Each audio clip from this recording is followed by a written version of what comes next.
How are things, my friend? Hey, can you hear me? I certainly can. Welcome. Welcome to the show. Hey, thank you. Am I visual? Excellent. Am I You, live? you are indeed visual, and shouts out to Dragon Ball, man. I am Yeah. man. Here's the thing about Dragon Ball. So it's endlessly revisitable, just like Oddworld. The three main sagas, obviously, and there is still, though, for me, this untapped potential for something like truly insanely open world. That I know that they've, done stuff with like Kakarot and stuff. But what did you think of Kakarot? I haven't actually finished it fully. I played a little bit up until the Saiyan Saga, where you Okay. beat Vegeta. Mm-hmm. I didn't play any further because I wanted to try out another few games because I have a huge backlog. Oh, So, okay. unfortunately, I only got up until that far. Okay, cool. Well, man, if that's a whole other podcast there. And as you probably know, with the network, we have a couple of different topic-specific podcasts, but that one is, I would say, right up there. Probably not as formative as Oddworld for me, but definitely right up there, man. But how does the day find you, buddy? Oh yeah, the day has been finding me great. I've just been doing my usual. I've actually been working on my, I believe I told you in our DMs, Mm-hmm. the second part to my Art of SoulStorm and Abe's Exodus comparison video. In Abe's Exodus, we open up in a similar fashion to that of the last game, with Abe narrating away the events that led him up to starting his journey into Necrom Mines with a few of his followers, as well as him realising the rest of his quest. Whilst Exodus does still have those, as seen with the FICO train transitions, they barely last long, still look great, fulfills its purpose, and doesn't dump the player with exposition that doesn't currently mean much to them as the levels are changing. And along the way, we're hearing radio broadcasts that are telling us, filling us more in on the backstory, the propaganda of the world, what they're telling the common people versus what you know is actually happening in the game. So we play off of that during these elevator rides. The intention of this approach to the lift rides in Soulstorm is quite clear, which is to show how much control propaganda has over Oddworld. So, been awfully busy with that. I've been coughing like hell, Oh, as you can tell. no. Right as it happened. Yeah, but other than that, been perfectly good. Yeah. Well, as well as trying to get my bubble tea in the morning here in Australia, man, pandemic times. But that's what's been really good with all the different outlets and this thing with Oddworld, which I mentioned in a couple of posts to OddworldInc, just about that wide open future that is like before us, which is sort of the theme of this episode. As Lorne says, there is currently no guarantee that there will be another Oddworld game as it needs financing, so it all depends on if they can get that, which I assume is basically meaning if Soulstorm sells well, hopefully we'll get the next game. Lorne says he has lots of ideas about where he wants to take the new Oddworld quintology, including, Lorne says Stranger should play a role in the quintology for sure. I think it's really exciting that Lorne seemed pretty definite that Stranger will be in a new Oddworld quintology, and I think for Oddworld as a whole, this brings a whole new dimension. Gosh, I just realised that probably means Stranger's actually gonna meet Abe. Munch as well will play a role in a new Oddworld quintology, but he won't be as dominant as he was before. They purposely made the cutscenes of Oddworld Soulstorm immensely beautiful and of a film-like standard, way more so than would be acceptable or expected of a game. The reason being that they put so much of the budget towards the cinematics was because they wanted people to watch the cutscenes and automatically start thinking, maybe this should be a film or a TV series. And I'd like to keep that first season right in Rupture Farms, just looking at these lives and see what we could do if we were just focusing on retelling the story. I really hope to be able to go deeper into the story of Abe, because I think the story so far has been kind of superficial, and later says, the story I want to tell of course is Abe changing the world, but it's a little dangerous to talk too much about where you're going, because the audience is always disappointed if we're waiting on what you say. Which is really understandable, they don't want to say too much about what they might be doing, when they might not even be able to get the money to do it. Either way, I think it's a really good sign that they're even having these conversations and thinking about these ideas, especially the branching out into different forms of media, which would really massively cement the Oddworld universe, I think. And that's why it's called, An Open Oddworld. Yeah. We were originally going to have Het, and what was I going to call Kaio, right? I call you Kaio? Yes. Kaio. Kaio. Excellent. Coolies. Well, we were gonna wait for them, but what I might do is see if they decide to join us. But otherwise, let's crack on, dude. So yourself, Okay. man, I'm kind of, as a starting point, some of the shows they do this thing of like, insert topic ID. So then you kind of give that rundown.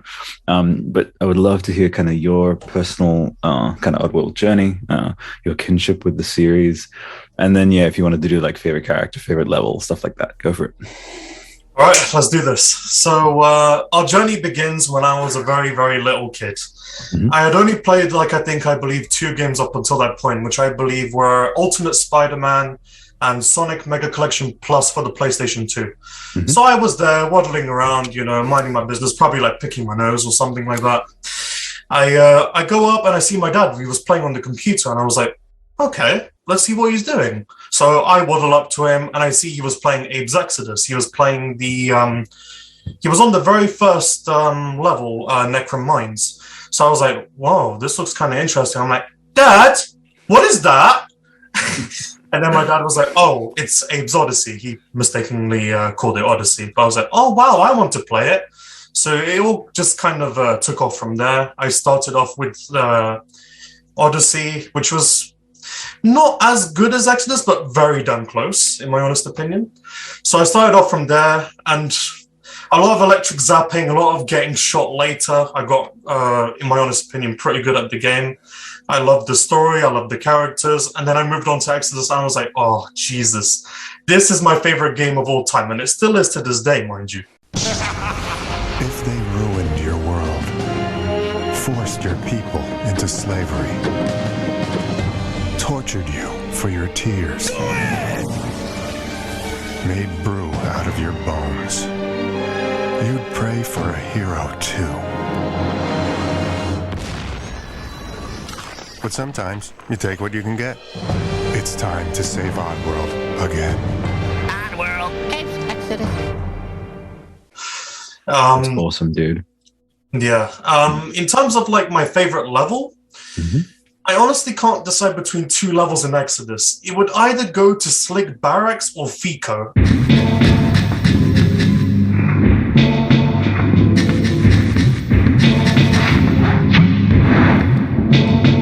Like the atmosphere, like the level design, I just love exploring those places more than any other location in any Oddworld game.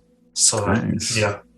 Well, those are, I mean, I can totally relate to that story of first encountering, because it was similar with me. Don't think I've even shared this, but yeah, we lived in this is a suburb, or sorry, just like it's like across the border for us here in Canberra, in Queanbeyan, and we had I was living there, and our neighbors was this awesome like half Australian, half Macedonian family, and I think we'd become friends at school or something, or just because we were neighbors, and it was that thing of seeing them playing this game, and it's like, what is that?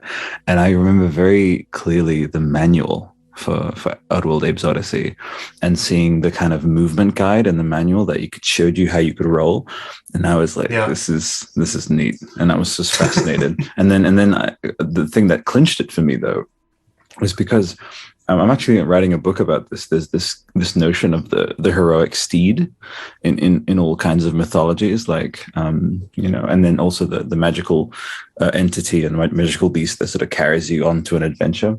And for Abe is Elam, And as soon as I saw Elam's character design, like I was big into the 1990. Can't remember when it came out, but there was a Sega game. The Jurassic Park Sega game with like the raptor, and you could play as the raptor, and yeah, definitely check it out. It's a fun one. You can either play as Grant, who's got a blue shirt, and then this raptor who is like the exact same coloration as Elam.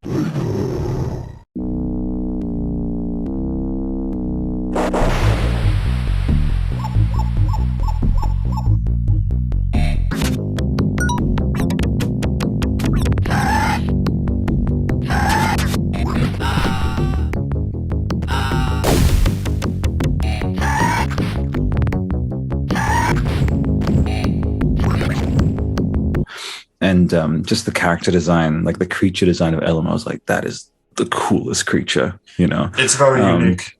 Absolutely, yeah. And I'm kind of sad that we didn't get to see Elam in Soulstorm, but I am looking forward to, you know, the third title. But yeah, and good choice for a level as well. For me, I think it's probably always going to go to Abe's Odyssey Paramonia, but who knows? I'm one of those people probably you've seen in the subreddit. Like I'm just insanely open and excited about like Oddworld's future. Like I love the past, but a lot of people stay stuck in the past, and I can't wait to see whatever like that announcement of like what they're going to be broadening out into, because I sense that that's happening, and I guess I can throw that to you in terms of the topic of the show. You know, and it can be the sort of organic back and forth. It's fine. There's no like crazy structure. So with Oddworld as it is now, I mean, we all kind of gone over Soulstorm. We might have like a dedicated episode down the line of like, you know, you're doing this amazing breakdown, and I'm already sensing that it would be great to get you back on the show down the line for sure.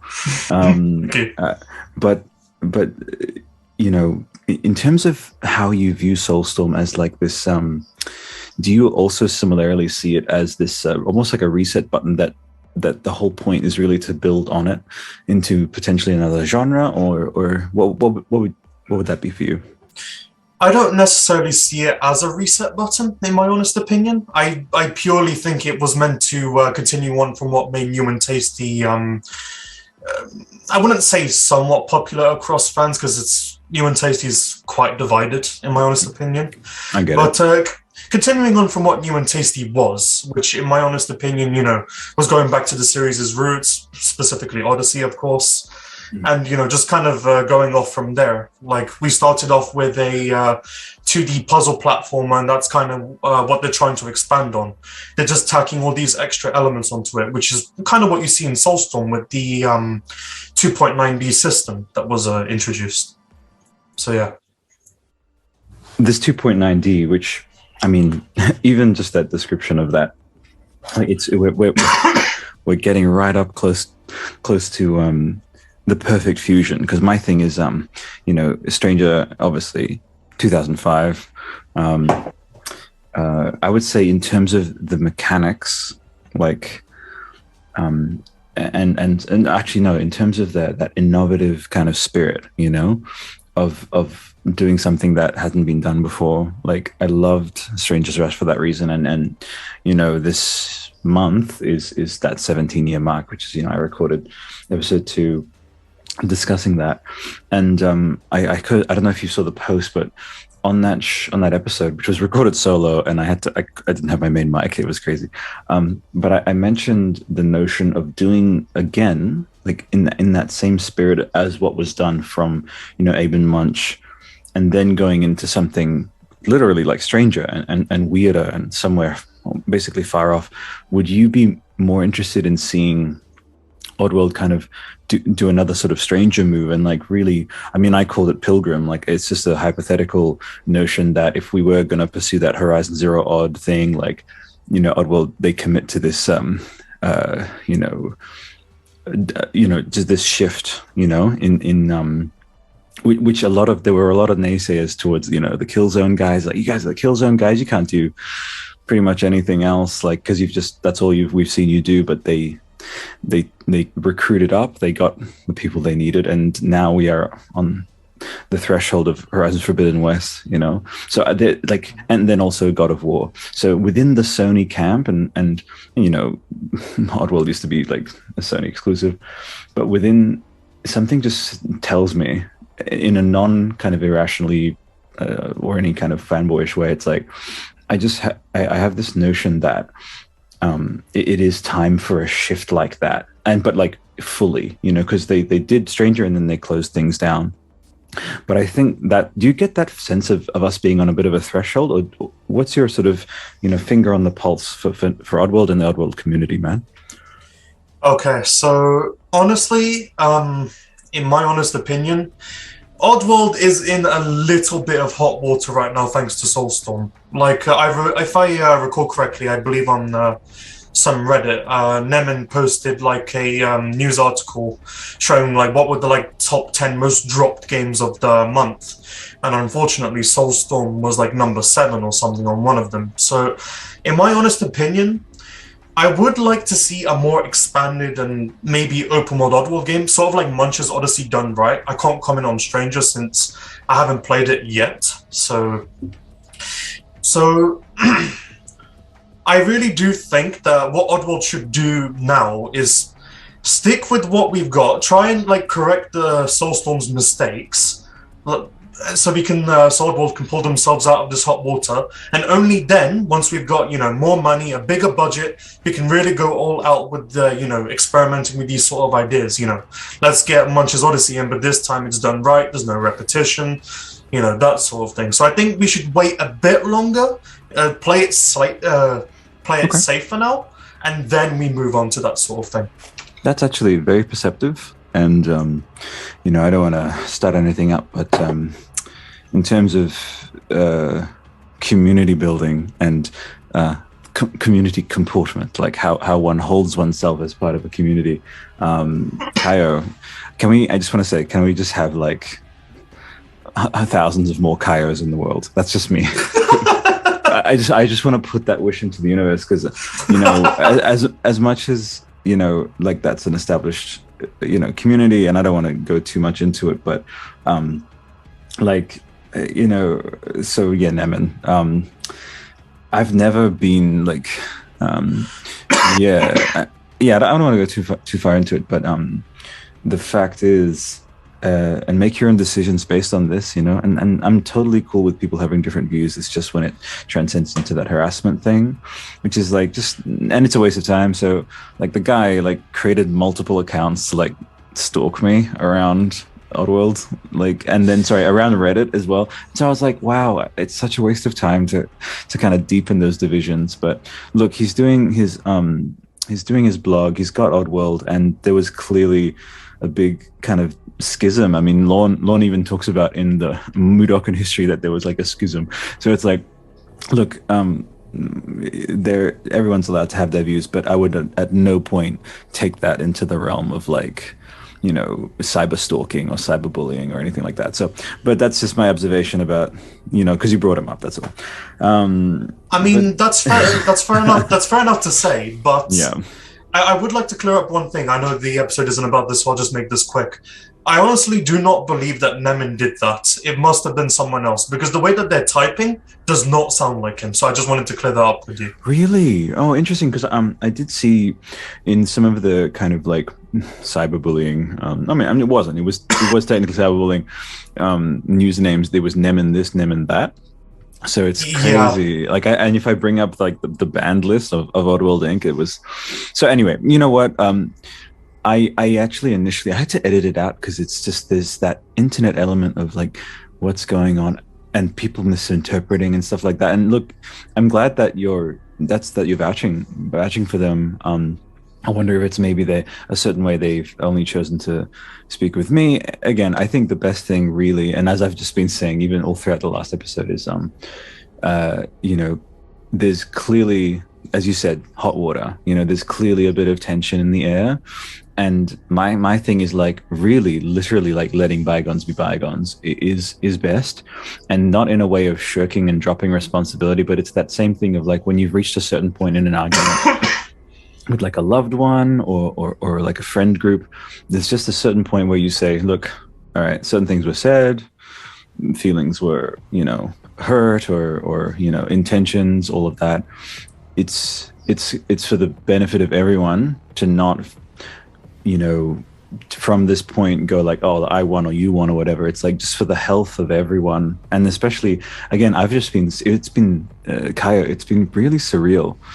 This thing, which I look at it and I see this vibrant, interesting, it's even humor filled, and it's like just to think of Oddworld being in any way connected and as you said, embroiled in any kind of controversy or anything, it somehow just doesn't click with me. And I've been playing SoulStorm, and I like it. To each their own, absolutely. And I go through it all as a designer. I guess maybe I'm biased in that way, is because I do art and storytelling and stuff like that, and just going through it and looking at the cinematics, looking at the lore, looking at everything that's being, and again in the Art of book you can see like sort of seeds being sown of what's to come. And I honestly, one thing I can say, I can agree with you, is that Soulstorm feels more like something that was, it really wears what it went through from a dev point of view on its like visibly, and which was this pivot because of the pandemic and stuff.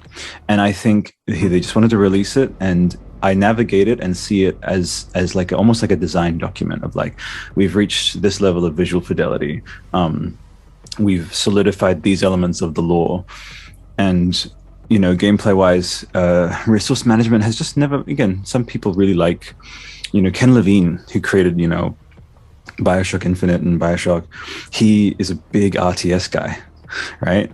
And he had to tone down his own sensibilities to, because he got feedback. He's like, let's sort of treat this as an FPS or whatever. But he loves RTS, and so there were these sort of resource management, staff management things, which I was like, you know what? Same thing with the Metal Gear. What did you think of the shift from Metal Gear Solid 4 to Metal Gear Solid 5 in terms of like now you have to like manage that base and stuff? What did you think of that? Oh, I'm kind of the wrong person to be asking about this because I only just got into the series. I'm starting with 4. I know it's kind of like, maybe it might be a weird place to start. It's my only choice at the moment, unfortunately. But I'm kind of not the right person to ask about that, unfortunately. That's okay. Well, needless to say, I'm sure you probably know, and it's not a spoiler, from 4 to 5, there's a bit of a shift in the same way as from New and Tasty to Soulstorm, where it's like suddenly there are these other kind of elements which, let's just say it broadens, and I'm sure as Lorne, who you hear every interview, he's like, the thing is though, and he talks about his world building, he talks about the quintology, and then by his own admission, by the very end, he's like, and then we make it into a game. So his thing is the gamified element, and this is, it's interesting, him and Kojima have a lot of sort of shared DNA in that, and it's so funny, they kind of came up as siblings, late 90s, Metal Gear, Solid and Oddworld, like they were part of the same kind of conversation. And they both had this notion of doing, like stepping into a genre, doing something different with it, and yet being very having a very cinematic sensibility that they then funneled into gameplay. So that's why, that brings me to my notion of this open wide possibility, especially with stuff like the Activision deal happening. What is your finger on the pulse of someone? Apple is gearing up to make a console. People are waiting for Netflix to make their move. I see, as a business point of view, I see it as absolutely perfect to give, because Netflix, those are the age of resistance guys, the guys who will give a bunch of 80s puppeteers like everything they need to make a completely like, and one of my good friends in the Australian podcasting sphere, Phil Mitchell, he does the Dark Crystal podcast, or rather Trial by Stone. We also do the Dark Crystal podcast, separate show, but we followed that show.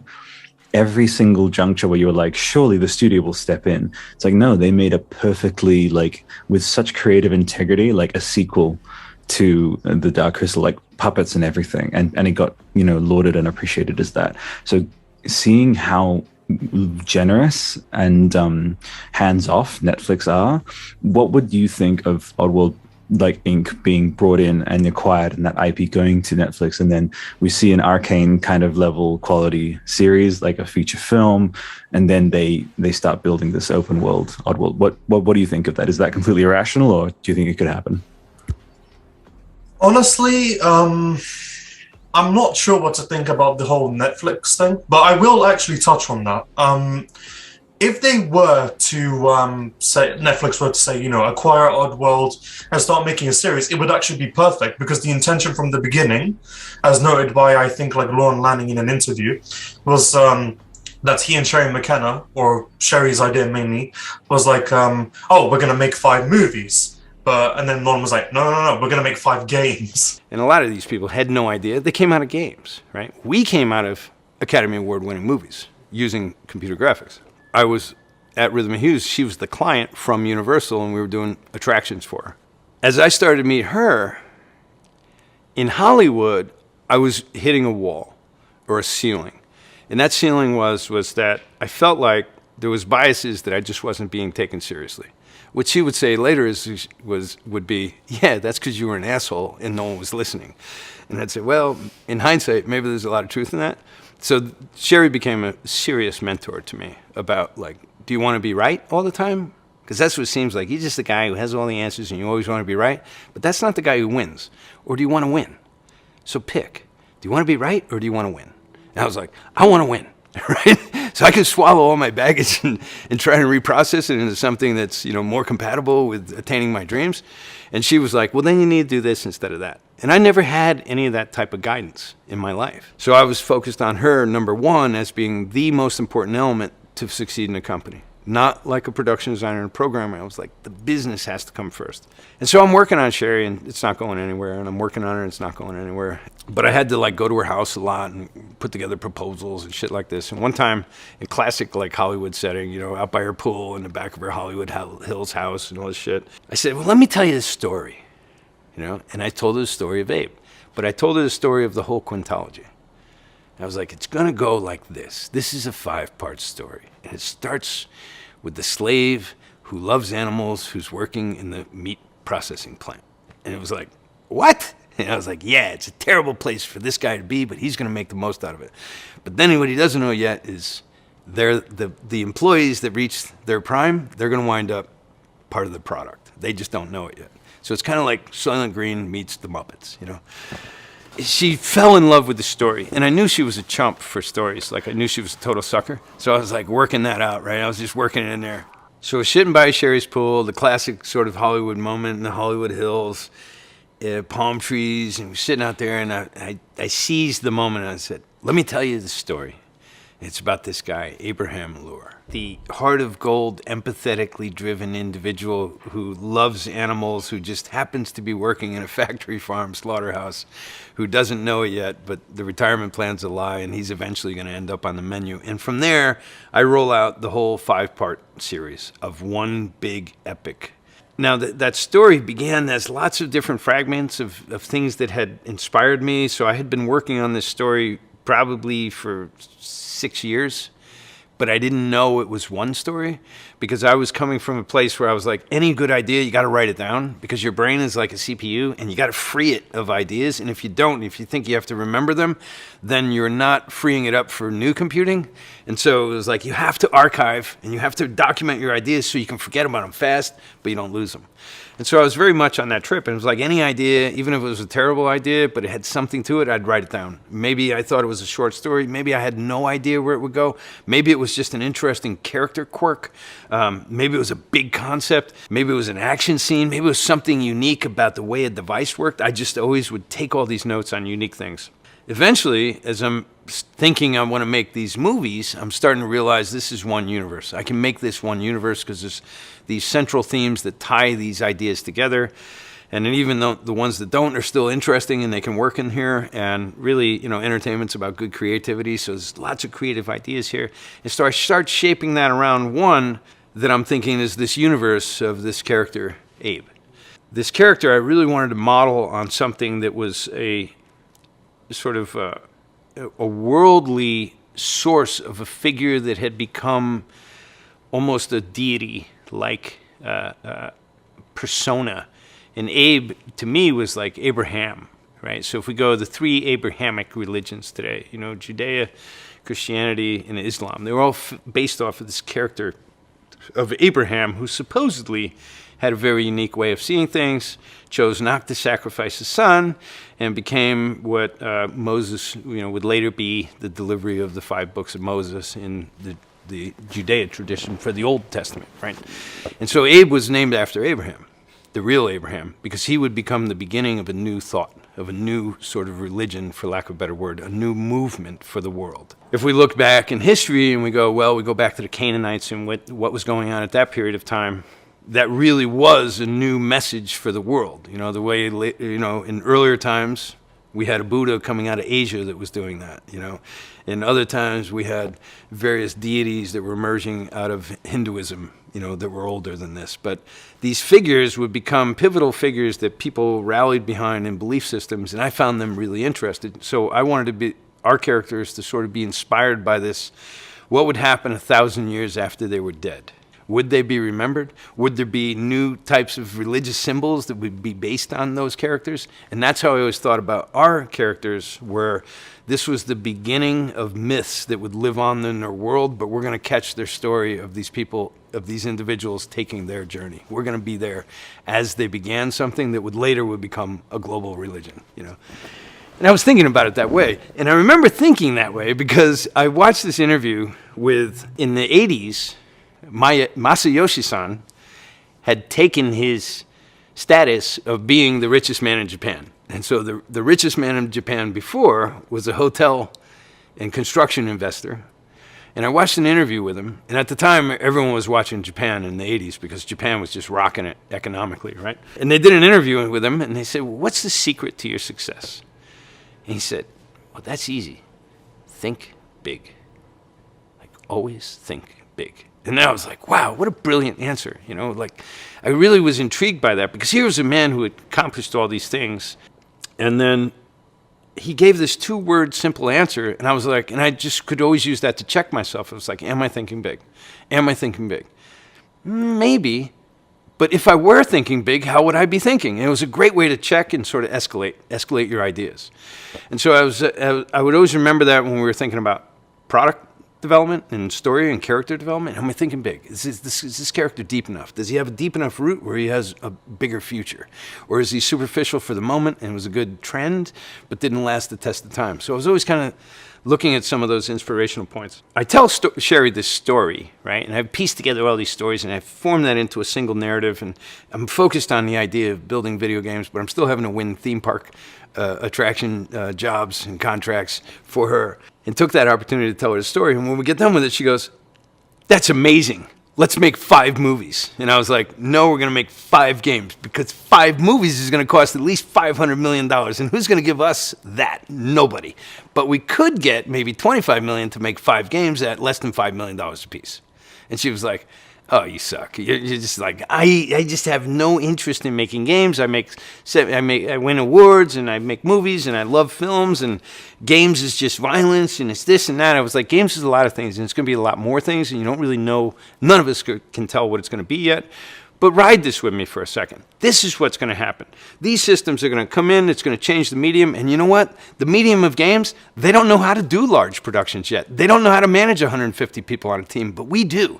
So we have that going for us. They don't know how to do computer graphic movies yet. The guys that brought the rocket science story, they just brought a couple of the animators over, Spaz and these guys. They brought them over from ILM and said, look at our team. These are guys who did the Jurassic Park dinosaurs. They're the best. And they were. And I said, but we have this film, and we can equal that, except it's showed in a theme park, not in a film. So we can show we do creatures lifelike like Jurassic Park as well, and we did, right? And so I was like, we can use all this to go raise the money to start a game company, and if we succeed at a game company, then we can make 5 movies out of them. But by then, it'll be a popular IP and all this. And she was like, this guy, he's just such a pain in the ass.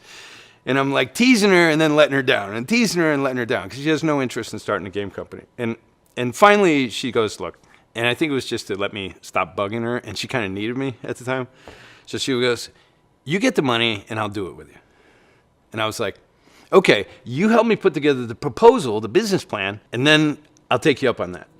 So after hours, after working our normal 60-plus hour week, we'd go afterwards and then put together a business plan, and I was still putting in all my overtime with the company. I didn't shortchange the employer. I was always really grateful that anyone would give me anything. So I never felt exploited. I felt like I might be doing work I didn't like, but I always felt grateful that someone was willing to give me something. So with her, she got just kind of fed up with me, and she made that promise and said, well, if you can get the money, I'll do it with you. And I said, well, if you help me put together the plan, then I'll get the money. She's like, sure you will. And so she did, and then I did, and then she had to. Right? So I honestly think that if anything, it's perfect. It kind of brings everything back to its roots. It kind of goes full circle in a way. So I've met some people that don't like Soulstorm, but however, they think that the story is pretty good. So, in my honest opinion, I think it's fine for the most part. I'll leave all my thoughts for my breakdown. Yeah. But if Netflix acquires Oddworld and gets them to make a series, I honestly think they'd be able to do pretty good, especially with a much higher budget under their, under their noses. Yeah. So yeah, that's very, very, again, very perceptive, man. More Kaios. Let's just hashtag more Kaios in the world, please. That's really good, dude. And that's what I mean is, see, as you said, you expressed, your own perspective, and you spoke about the level at which you've thought about that thing, but you ended on it could happen. Whereas I've just encountered a lot of like, wow, you're really. I'll try and keep it radio friendly, but some of the stuff being directed my way just for having that view. I've chronicled a bit of it on the Instagram with a bit of humor. Someone saying like, that's it, and just like getting really personal. It's like, you're a hack, like this is, you're completely irrational. And it's like, I have honestly, in like the 10 plus years I've been doing this, never had a community be so like toxically against, and that's what I mean is we've already had someone who I believe to be a dev chime in. I recently posted about, I feel bad. I feel like jumping through the screen and getting you some water. I feel really bad. Don't worry. You're all good? Okay, no worries. Pretend I'm not even doing it. No, I'm so cool. I just care about you, man. So I posted about the silhouettes of Oddworld, which I think is one of its strongest, silhouettes, colors, iconic designs, and that's Lorne, with all of that, yes, Roger Deacon, Roger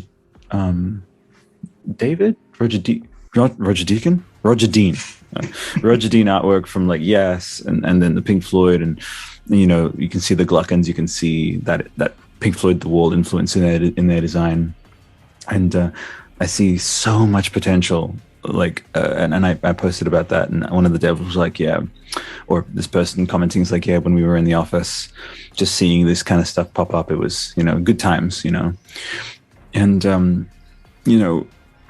I think Oddworld OddworldInc, I think in its own way, more than any other dev studio, like it's statistically, like not every single studio, again, not as a like they weren't proactive, like I just think not every studio would have been able to pivot as well because of the pandemic, as they did, and to have it as things as firmly established. And when I saw that comment, it made me think, it's like, well, maybe they had a culture, like when they were making new and tasty, maybe there was this thing that was like so embedded into the Oddworld kind of way of making things that was like in-office team oriented, and then when it shifted to that segmented development, like communication issues, whatever, man.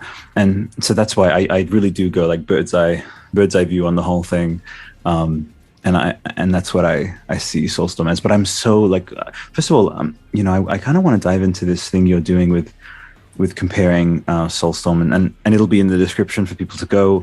Hopefully all 39,000 people watching this on the main sub will go and just like go just right now, pause the video, just go spam my friend here, just go sub because that's just a really worthwhile endeavor unto itself. And so how did it sort of come to you as an idea to do that comparison, and are you enjoying it, and how's it been going?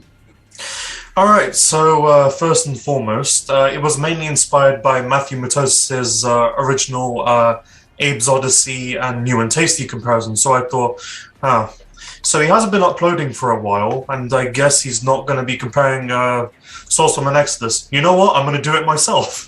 So that's kind of how the idea originally came about. Nice. And as for actually enjoying it, yeah, I've been doing so far. There have been ups and downs, unfortunately. Procrastination is an arse, honestly. Right. I've got my coach jacket on. Kid, you got to do it. Come on, man. You can do it. There you go. I will. But I've been working on part 2 a lot these past few days, and it's really coming together. Nice. No release date yet, but I'm expecting to finish it pretty soon. So, Excellent. very ready. Well, I'm stoked, and that's what I mean is when I saw your video and so you are willing to come on the show, and again, see your schedule, man. Obviously, it's this whole thing with the community is people think it's this big whatever, but it is genuinely just me as like a graphic designer, multi-passionate. Like I really enjoy these communities. We just did some Guillermo del Toro stuff, which I haven't even talked about. I mean, we have the Oddworld and series coming up. It's technically 16 parts, but every so often I'm like, but I want to talk about Oddworld in relation to this and that as well. Like the Gluckans, for example, you with certain elements slightly tweaked. I mean, they could come out of a Tool music video. Like there's that idea of them seeming these like corporate, evil kind of Chetzari, and then also, whenever Abe meditates, there's that beautiful emanation from him, which really evokes sort of like the Alex Gray kind of Tool kind of artwork. And I just keep on thinking like there would just be so many things to talk about Oddworld in relation to. It's funny, at the start of the Art of Oddworld, there's just this great little passage which I'll read, which, by the way, if you haven't, Pixel Love released this book on its own. It originally just came with the collector's audition, So in September 1997, A Strange and Abundant World, both very different from ours and yet an astute commentary on it, appeared on the very first PlayStation. Not just the result of 3 years of work by a studio. 3 years, man. All of that happened in such a concentrated period of time. And he'd been doodling and Lorne, obviously, like putting this. Do you have this one, by the way? This one? No. Okay, cool. You'd love it. You really would. It's great. And it stands as that sort of marker for what's to come, right? But yeah. So okay. So the third, we talked about more open-minded communities. We talked about the open world. We talked about the open potential of Oddworld, and then a little bit on the open world. I do this thing on the shows is I love the mind's eye cinema component of podcasting, which is that when either a podcaster or whatever, a guest, they get super detailed about how something could potentially turn out to the point where it sort of ignites your imagination. And I've had people I wouldn't say chime in, I'll say like actively, not even teased, like straight up mock and like, again, as I said, cyber stalking and all that, which is wow. Like hopefully we move far, far away, leave that era behind and more into the Kaio positive, that essence of like a vibrant and positive community. But I think we're on our way. I really do. Okay. So yeah, no, there's this so I just got a weird. So your meeting will end in 10 minutes. Contact your team. I think it's because we originally had a couple more people coming in. Yeah. So it's just gonna. So we'll just wrap this one up, I guess, a little bit quicker than usual.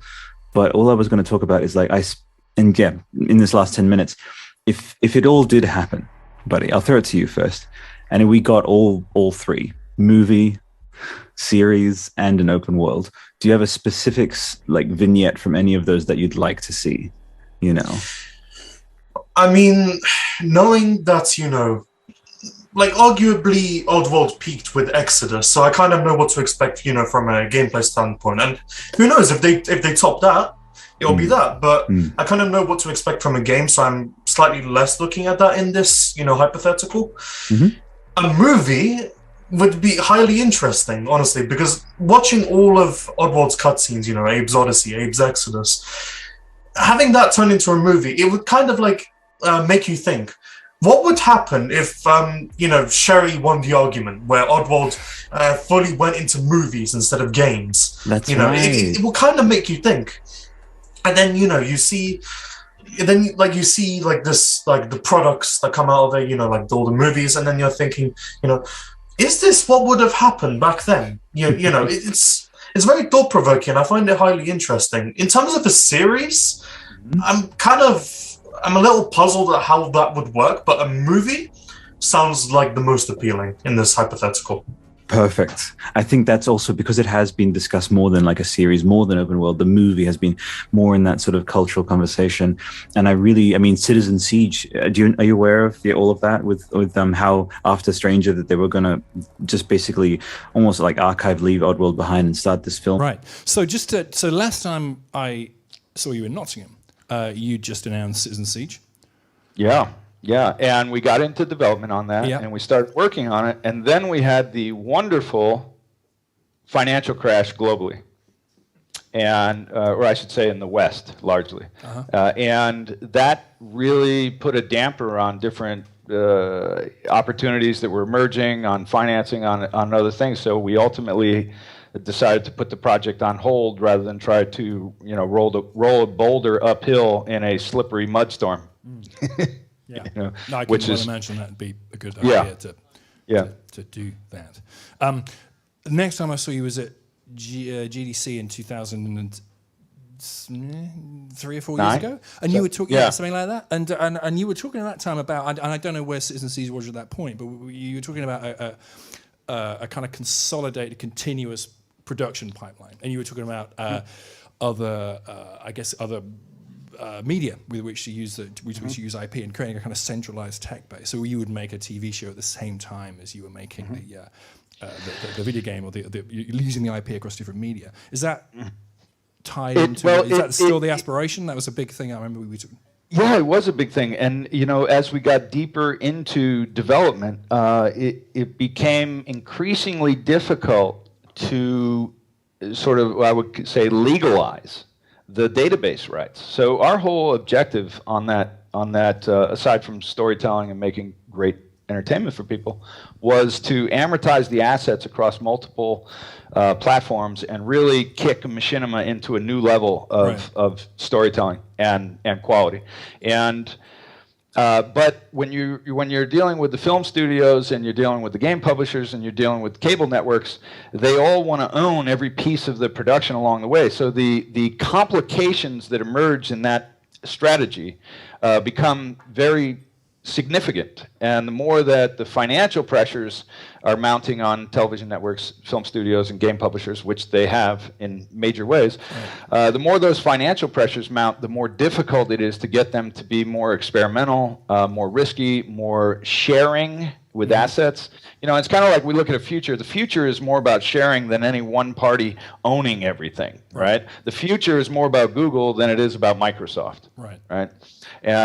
And so, all things considered, I do absolutely 100% believe that is the future of entertainment IP, that it is completely cross-platform, and particularly if it can be guided by the visions of the personalities that created it, meaning those that feel the most passionate about really making sure that people who like the properties in previous incarnations are also going to, admire that same level of quality or same level of surprise in the newer incarnations. But all of the traditional formats are getting more and more expensive. Even getting a game on the shelf today is more and more expensive, not only in delivery costs, but not only in development costs, but in just petroleum costs and shipping those around the world, and everything is more expensive. So at the same time, we have the digital distributed landscape opening up. We have the social media opening landscape that has completely consumed bandwidth on planet Earth, and we have the social network that has opened up. And these weren't available at the time that we even announced Citizen Siege. Facebook really became a term in 2007, right? Yeah. So it's a different world, and in that different world, we wanted to take a very fresh look at it. We didn't want to stay on the treadmill in that hamster wheel, just running, trying to keep our previous existence intact. Instead, we said, what's the smartest thing to do today? And that's where we had gone and aimed for the films, and then the financial crash, and that it caused a lot of financing troubles in the United States. So here we are today. Did you know about that yet? Yeah. So you're absolutely right. I think there is an opportunity here, and I reached out to kind of get people's thoughts on. We're still building, the new subreddit and stuff, but the idea of like, is this a God of War Ascension moment where just before like everything changed, before there were certain things that just weren't even being discussed in terms of Oddworld's potential. But I'm trying to think of other situations where there were like warring sides, and then someone just said, let's do this. And then there was peace in the land again, So I wonder if an extremely, like you said, an extremely well directed, I'll even say it. I mean, there were people working on Oddworld that had been part of like Oscar winning teams. So if an incredibly like social commentary, incisive, then goofy, but beautiful, like Rango for me is, we're going to be talking about Oddworld in relation to Rango,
That was a bad idea.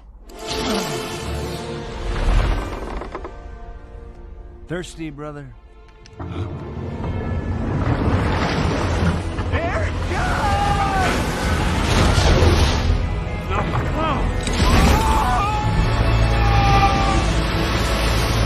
It's a vehicle! What the hell?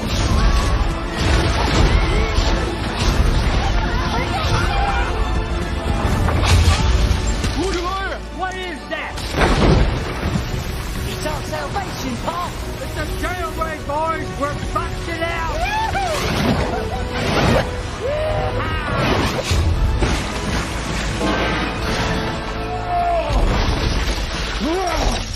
I'm gonna blow so many holes in you, your guts will be leaking lead.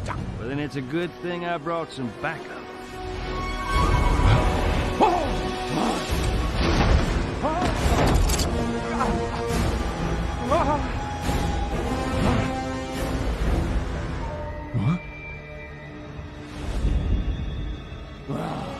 Ain't no hawk. Ain't nothing but bats.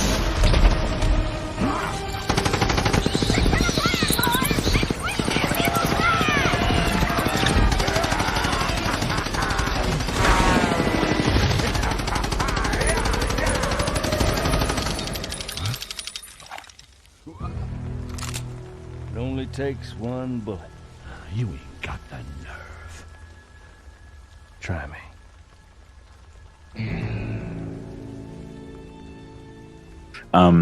Because I mean, you tweak a few things, and that's an Oddworld movie. You know that which movie I'm talking about with I know what you're referring to. I haven't watched it, but I know what you're referring to. Okay, your homework, obviously enjoy doing the SoulStorm series, but your homework is definitely watch Rango. You'll pause and turn to whoever and be like, this is like, I changed 3 things and this is like a Stranger's Wrath kind of situation. You know what I mean? Because it is about, without spoiling anything, it's about someone with an identity crisis in a sense. you know, and a chameleon with an identity crisis that works like that. So definitely check that out. And so I mean, and Rango got nominated for, and I'd love for us to be catching up a couple of years from now and be like, well, I mean, they've been talking about it for like multiple decades. It actually happened. Like, they sat down, they planned it out, they made it. And we are, you know, again, another part of the conversation, which I guess we have only 6 minutes left. Damn you, Zoom. But that's okay. We'll get you back on. Is The Last of Us right now. Is like I think they're wrapping up filming on that. So we are also on the threshold of that future where and Kojima talked about this, films and games coexisting. So, and again, Lorne has been talking about that since the early 90s. So he's kind of in that sort of pioneering spirit, the combination of those two worlds. But I want to get, with the last 5 minutes, I want you to take us out. So you mentioned the film. But in terms, I mean, did you enjoy Horizon Zero Dawn or Red Dead Redemption? Do you like the open world format yourself? You're going to hate me. Never played That's okay. That's okay. No worries. What open world games have you played? Hard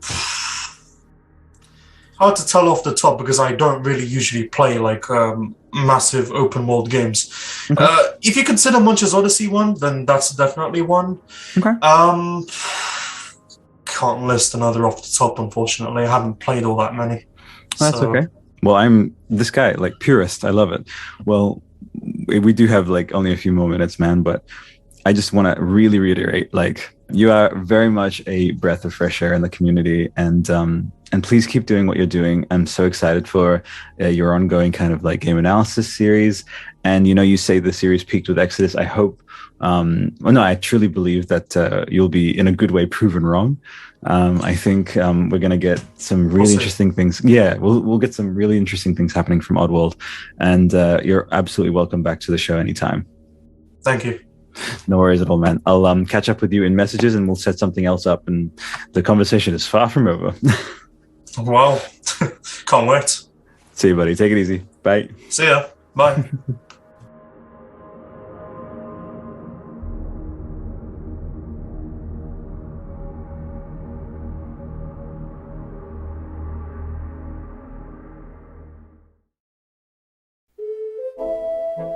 Well, let's talk about the first scene, then let's talk about the bar scene, because those were both very problematic. So mariachis, at the beginning, you know, we were talking. Have you written our lyrics yet? Something to the effect of, you know, we're gathered, my friends, you know, a tale of the hero who you know, who has yet to enter his story, you know.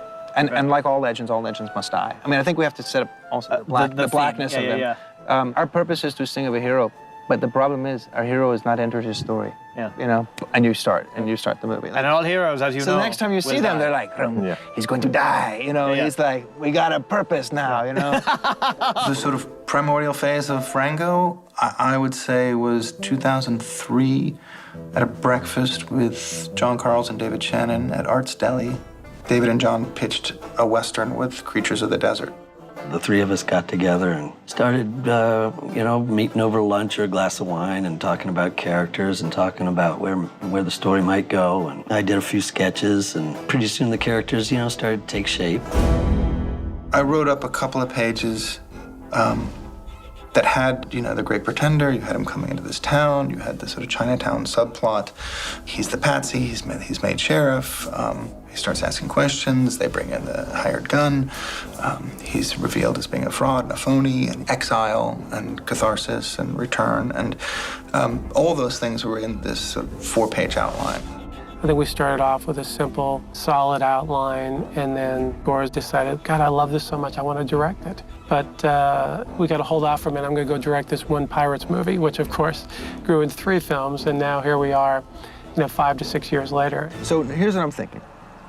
I do think it's nice to open on a glass of water, since water is iconic of the whole movie. I came back and pitched the outline to John Logan, and he kind of immediately keyed onto this identity story. He's like, well, this is an identity quest. This is the journey of a guy who doesn't know who he is. And so that really gave us a kind of target. The hand grabs the thing, boom, and does this final thing. in the show, yeah. You know, and in the show. Join with me in the great tale to the hero. Yeah. It's funny, because I've known Gore for years, and we've always been looking for something to do together. So we had lunch, as we do periodically, And he said, how about an animated movie? And I said, oh no, that's so not for me. It's not my sensibility. I'm not funny. I'm not particularly, I'm known for sort of as a tragedian, as a very serious sort of writer. I said, but what's the story? And he said, well, I envision a Don Knotts movie with a lizard set in the desert with a bunch of Western characters. And I thought for about 20 seconds, I said, I have to do it, you know, because it sounded so much fun. And the idea of playing in the genre of the Western and playing with all those Western archetypes, like the bad gunslinger, the shifty mayor, the ranchers, all of that, I found very interesting. It came from character first. I mean, it's a Western. So in a Western, I can't escape that, those archetypes and that language. And the sort of cinematic language evolved out of those compositions and out of those early storyboards where we were saying, okay, these are going to be, you know, all the kind of classic compositions that you don't see typically in animation. That's just sort of ingrained in kind of my how I think and how I, you know, when you kind of imagine a construction of shots.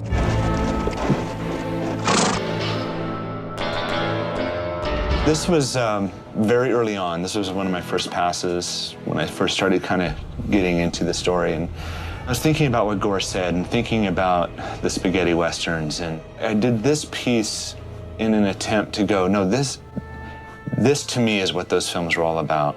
That pushing that depth of field, that black against white, that high contrast. And this piece in particular kind of, I think, kind of inspired Gore to go, this is the kind of movie we want to make. This is the direction let's start heading into. We actually need something that adds up over a series of scenes. There's somebody dumping water in the desert. They've cut off my credit. You know, I go to the bank. That's all that's left. These things are adding up to, you know, and now the bell rings and we're all going to go to this ritual. I feel like but they're not adding up to that. They're adding up to something totally different. They have to add up to that. I don't see how they can. John Logan keeps you honest. I mean, you are conjuring, you're riffing, you're writing bits of humor, and John is like looking at the big picture and saying, this is a myth. We want Beans to be escalating the water story to suggest there's a crisis. But we can't have a crisis until the water doesn't come. He's super literate, so you get a sense of kind of, you know, what is dramaturgically correct. The concept of less water is coming is just, that's too fine. It's muddy dramaturgical thinking. If water comes on Wednesday, then she has no problem. But she's expecting the water to come. So she has no problem. Right. That's the problem. Exactly. The most exciting part for me has been watching you know, the production model that we've built, a small team of artists, you know, working with a visionary director like Gore, and really see it take shape quickly. Bring the flux capacitors. Are they phasing right now? Are the flux capacitors phasing? They're phasing. There's, you know, an efficiency here that's, you know, working, and, you know, part of it is this wonderful, you know, workspace that we've been privileged to have for the first stage of the film. This environment has been definitely one of the main factors that have helped keep us producing at a rate. The vibe is wonderful, the guys are always happy, and we look forward to coming in here. It's been probably the best year of work that I've ever had in my life. Gore had a vision of just a house in the Hollywood Hills with a beautiful lawn, and you can just incubate an idea and give it as much time as it needs to have. And the great thing about it is it's a place that people want to come. This is my quest, that's what I'm telling you, come. All right, hold on. Here, grip, pull, just do it. Pull it. Oh, dear. It's not work, it's play. Let's be honest here. One, two, that's my goal. We spent 16 months in a house working on the story reel, which is basically you could watch the whole movie in pencil sketches with temporary voices. The easiest way to always describe it is we take the script and essentially make an enormous comic strip. So that you can watch it as a movie and judge it and critique it and decide if it's working or not, and decide where you have to add a line or where you have to shorten a scene or where you have to add a scene. And whatever you do, don't look me in the eye. Stay out of my peripheral vision. what they had in that animatic was so good. I honestly went to Gore and thought, you know, I don't think you need me, really. Which is a wedge-shaped area of optical visuality in a 90-degree arc. I like what Jim did. I mean, if it were up to me, I'd leave Jim's voice in there and lose the actor guy. Man your stations, battle stations. All right, so Tom, so show me what you got there, what you got going on. Well, show me those things that we just... Those poses? Yeah. The movie is about character first. I mean, it's a Western, so it came from kind of this feeling of, you know, who were those guys that you saw in all those Westerns that were sort of those character actors. And then sort of reverse engineering that and looking at what creatures we have of the desert that we can draw from. The mayor, for instance, had to have been there, you know, for a long time and be wise, and this tortoise came to mind. Having a sense of, you know, Rango is this aquatic chameleon that he can't survive in the desert. Rattlesnake Jake, obviously, you know, villain, and then really throwing out to Jim and Eugene and to Crash and to David Shannon, you know, okay, go. Where are we? That's all your stuff back in there. I don't. All right, people, let's go. David Shannon, children's book author, you know, great illustrator, keen sense of character. Rango, Rango. Cut that. Jim Burkett, who's been my collaborator for years, great storyboard artist, great sense of composition, great idea guy. Crash McCreary, you know, great sense of kind of creature, great sense of style. Eugene Yelchin, his paintings are completely abstract, and whose drawings are kind of boldly theatrical. So you've got these completely divergent styles, all coming together, putting their sort of egos aside, have this wonderful respect of each other and each other's craft. Let's check on Crash. Crash, you here? Crash! Where's Crash? Let's get some. Hey, Crash! We were all drawing sometimes the same character. And everybody'd have a little different take, and you know, you'd think, oh, well, you know, I really like what Crash did there. I'm gonna start stealing some of that. And yeah, it's a lot of fun, because, you know, to actually be told that you can steal stuff, that's good. Because everybody does anyway. It's like a marriage. You know, it either brings the best in you or the worst in you. So in this particular scenario, I think it brought the best in everybody. All right, where's Crash? He's back, okay. Eugene did the initial sketch of this. You can tell that this guy is sort of a sophisticated gambler, but if you remove his hat, you know, that's a totally different guy. And Eugene just has this perfect sense of what little details to add that give somebody their unique character. It's Crash? Crash! Where is he? Did he go? Is Crash gone? Waffles started as a very loose, very simple pencil sketch by Dave Shannon that we all just instantly fell in love with. And you could just see from that drawing, like, you know what that character is. He's the guy that's like, hey, Rango, I can't wait to go on a posse with you. Let's check on Crash. You've got a lot of different styles, and you could easily end up in a place where nothing's uniform and nothing is, you know, you sort of lose intention. But as long as we processed everything through Crash, you know, there's a kind of hugely unifying effect that Crash would have upon that work. And so he would redraw everything. Show me some stuff. Let's see. It's fantastic. These characters are, you know, they're going to appeal to that side of kids that sometimes adults don't realize kids have. You know, that sometimes adults want to talk to kids like this, and the kid just goes, oh, please, you know, give me something cool.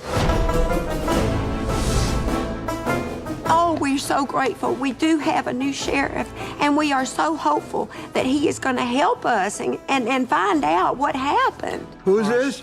Rango, he's that tall, skinny fella who glints in the sunlight. The lizard. Claims he's from the far west. He could be. So he's Oriental. What's his name? Rango. Oh, I know him. So very early on, Jim's first pass at Rango back here, half of his face was sideways, he had one eye that was too big, you know, a little kink in his neck, and that was it. It was like, that's our guy. And I had done this drawing based on that, but in trying to put too much detail into the face, we lost a lot of that character. We've been exploring Rango for over a year now, and it's difficult in the sense that you know there's more that can come out of him. So he's proven to be quite the difficult guy to nail down. Went through a whole process where we went through Rango and kind of the various expressions, making sure we can capture, the full range of what Johnny's bringing to the character via his performance. It just shows you that we're going to be able to translate every aspect of that performance, and that Johnny will be driving the character. It's not a disembodied voice. He is Rango. I'm from everywhere there's trouble brewing and hell waiting to be raised. Papa's going to work to be a lizard.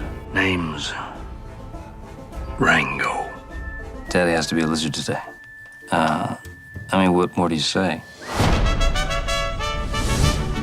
Let me tell you something, we all love beans. Oh, well, I like my rice too. But he be liking some other kind of beans, if you know what I'm talking about. I'm unhappy with the cup size. I said to Gore, I think Beans needs much bigger breasts. It's very important. It's in my contract that all my characters have very large breasts. Beans, there's Beans in her catatonic state, And she'll just freeze. It's a defense mechanism. Lots of lizards have it. These are some of the first drawings. We had certain character elements that we wanted to get, that she was like this kind of demure little thing, but then she would just go crazy when she was, if you crossed her. But that's kind of how things start. They just start with little, kind of scrubby little drawings. And then, of course, when Crash gets a hold of them, he puts all that great lighting on them and everything. I'm very happy with the way Beans looks. I love the kind of pagan curls. I love the dress. I love how fierce she is. But I love that she's got, fine, chiseled features. If I was to be a lizard, I'd want to look just like Beans. Now, who's running the town of Dirt? I'm still trying to figure that out. He's a wonderful person and a very good mayor. Who we think is a great guy. Fantastic. He would never wrong us. No, that would never happen. The scene that I'm working on right now is Meet the Mayor, and Rango is going to be made sheriff, and basically the mayor manipulates him. I've drawn several scenes with him, and he's one of my favorite characters to draw because he's evil, and evil is the new good. People have to believe in something. Right now, they believe in you. We went through a whole process. There's Eugene, there's Dave Shannon, right? And there's Crash. I think I like his look better than mine. I like his look a lot. One of the things he can do, because he's a turtle, he has a wonderful way of stretching out a long neck and looking about him like this. I kind of wish I could do that same thing. But you got to watch out for that snake. He's the devil. He's the devil. He's Satan himself. He's full of venom. He's the devil. It's sexy, but crazy all at the same time. You know it's bad for you, but it's good for you, too. This is just after the climax. The snake, who's like the, almost like the Jack Palance character, the hired gun, has come in, and he was going to kill Rango, but then he realizes that his boss, the mayor, was going to kill him and double-crossed him. This is kind of an early Rattlesnake Jake, where it still feels safe. There's something very safe about it and cartoonish, and where we've brought Jake to is a much more scary, realistic, kind of scary place. So Jake's rattle is sort of made from the kind of cartridges of various pistols, and they rotate, and it's kind of a Gatling gun. Here's an early Eugene drawing, and then we decided, he has no hands, so that he can articulate his rattle, pick things up, spin glasses, grab a gun, and that's going to be quite fun to take that from this kind of rudimentary drawing into kind of final. Whenever there's some kind of scaly, reptile-y kind of character around, he thinks of me, which, I'm not complaining. I love the way he looks. The drawings are by Crash, who did the drawings for Pirates of the Caribbean, and he's a genius. And they are beautiful. And if you're going to be a snake, then if you're drawn by Crash, you're in good shape.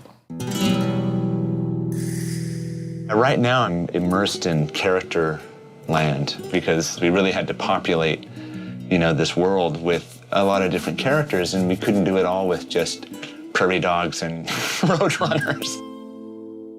Here are some great guys. So Ezekiel and Jedediah are two of our rodents. Not the sharpest knives in the drawer, you can tell. So they're the kinfolk of Papa. Balthazar is our kind of blind rodent bank robber character. And you can see progress here made from a Dave Shannon drawing into a Crash drawing. I just felt like we needed a sort of a prospector, old codger guy. What are you doing in these parts there, sonny? And Crash, give it some life, give it some more texture. These guys were all based on drawings that Eugene had done. He was just kind of churning out these great, we need 4 little kids that are the town kids, including Priscilla, who is featured more so than the rest of them. They're cute to an extent, but at the same time, you don't really want to pick them up and cuddle them. Then this was, I think he's called Wounded Bird now. And this was a little farther along. The first drawing was really rough. It was just a little line drawing. Wounded Bird sort of went through a whole process areas here, and you can see how he kind of came out. It's very stoic, silent. Well, there's a lot of bad guys, from the red-tailed hawk that swoops in and causes mayhem in the town. This is Bad Bill, who is the bad guy but doesn't know any better to not be bad. And then there's Stump and Kinski and Chorizo, the rat, and they are part of Bad Bill's gang. They're the sort of local thugs. Oh, yeah. Some people think that's a self-portrait, but I don't know. I think anything that anybody draws has a little bit of self-portrait in them, but I'm not claiming that one. It's almost a situation where the background characters are so colorful they could have their own movie. They could have a spin-off show and have plenty to do because each one of them has a history and each one of them has a whole backstory. So this is the kind of wall of shame where we just, every day we can kind of get a quick snapshot of the variety of characters we have in our movie. And then, you can see like over here, I don't know if you see, we've got, just some keyframes again from some of the aerial combat, from the bat sequence, when things really open up. At first it was going to be a shootout at the rodent hideout, and we said, well, how about it's more than a shootout? How about it's like, instead of 12 rodents, it's 300 rodents. This is Gore Verbinski. This is how working with Gore, it's always like this. How about it's 300 rodents, and they're on bats? It's 300 bats swooping down, and Wagner's playing. They've got Gatling guns, yeah, and there's explosives, and there's, blowing up roadrunners left and right, and rocks falling.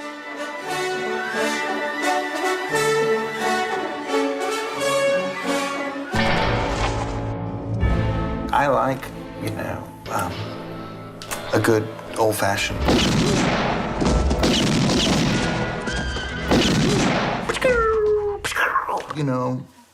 But we don't live in those times. And so we needed a little more Mad Max. We needed something, crazy. We needed motion. We needed energy. We needed chase. It just seemed like aerial combat just seemed like that hasn't been done in a Western. All right, Alex, what do you got? Show me some goodies. We are pre-visualization artists. We're doing kind of quick and dirty rough animation so that the director can look at the sequence in a rough form to kind of see if it's working. Now, could you go back to that shot? Mm-hmm. Is that the one that's supposed to pull back? Oh. Go to the storyboard here, because I think it goes from him to him, or maybe he's just not far enough back. The finished product will take way more than the amount of time that we're taking to do this. I mean, a lot more, so we can get in really quick and actually give a feel to give a sense of like what's going on. And yeah, it's like it gives the directors much better tools. So this is your sort of orbit around shot, right? And very quickly you're gonna go strap, strap, strap, woof, woof, woof, woof, and then he'll turn around right into a close-up. Does that make sense? Yeah. That was one of the few sequences we actually pre-visualized at the house, because sequences like that, the storyboards aren't really giving you the sense of motion. So you can't really determine the duration of the shot without pre-visualizing it. And then that was really helpful to bring it up to ILM. Rolling. Me. And Mark. Hey, Mark. And action. Good sirs, gracious good afternoon to thee, thee, and thee. May I present Madame Lupin's terpsichorean troupe of traveling thespians? Normally the way you shoot an animated movie is, well, it's only for sound, so you're in a very sterile booth with no one to play opposite except the director.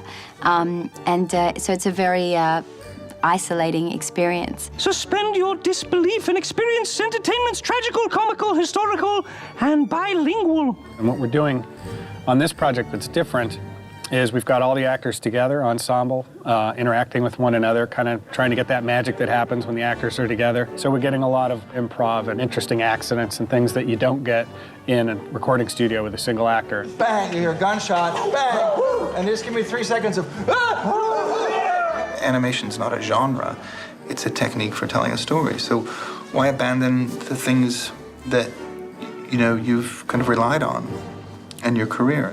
When you're making a film, you've got everybody on set, and everybody gets on their game because there's another actor, and they're reacting to each other. Blend in. What are you saying? Too late. No, it's not too late. It's not too late. I'm blending. Watch me blend. I'm a blender. Oh. Hey, psst. What are you doing? I'm blending. Go blend somewhere else. He's saying calm down, you guys are crossing. Yep. Next time we see you, you're in the crowd. Yeah.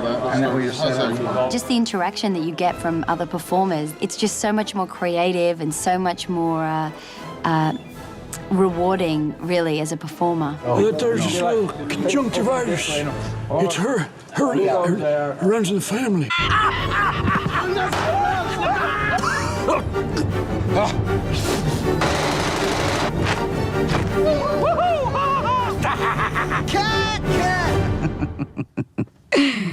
We wear the hats and the braids and you know, some people wear the costumes and everything just because I think that it does help you get sort of into your character more. I will blow that ugly right off your face.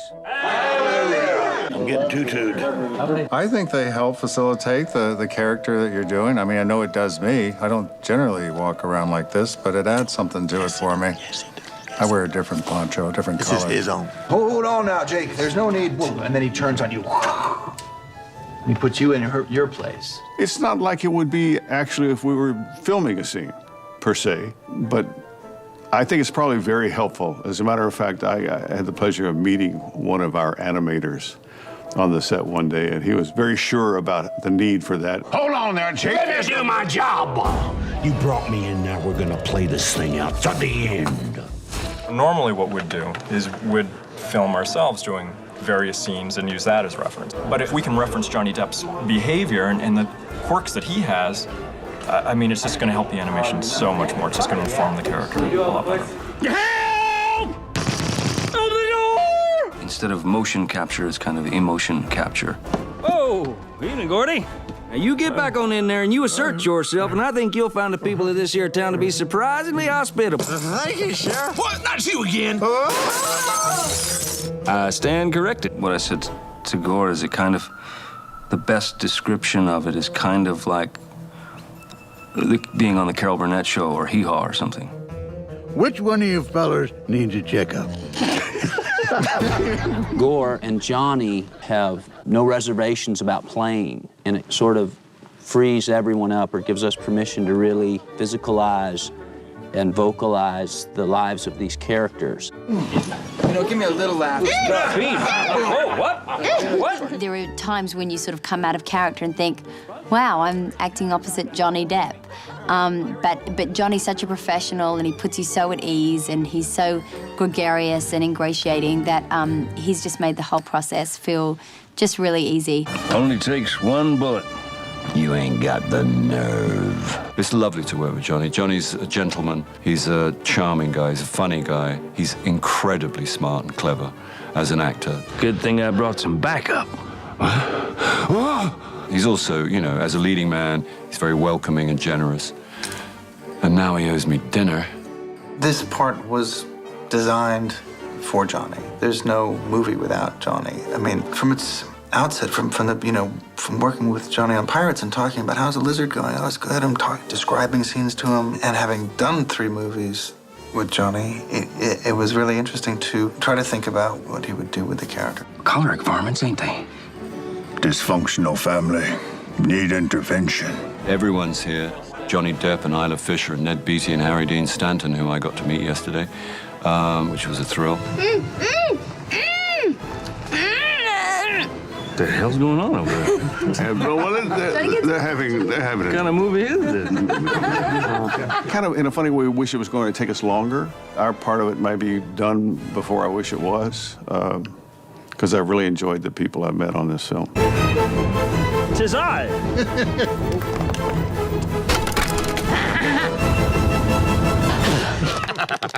Now that's what I'm talking about. Such an amazing cast. For people who will never be seen. Luck we do create by being perpetual. Like if you want bad luck, just stop it what you're doing and hope the world comes to you, and then you'll have nothing but bad luck, you know. But if as long as you keep on hitting that treadmill and don't give up. Don't give up, right? Even when it seems discouraging.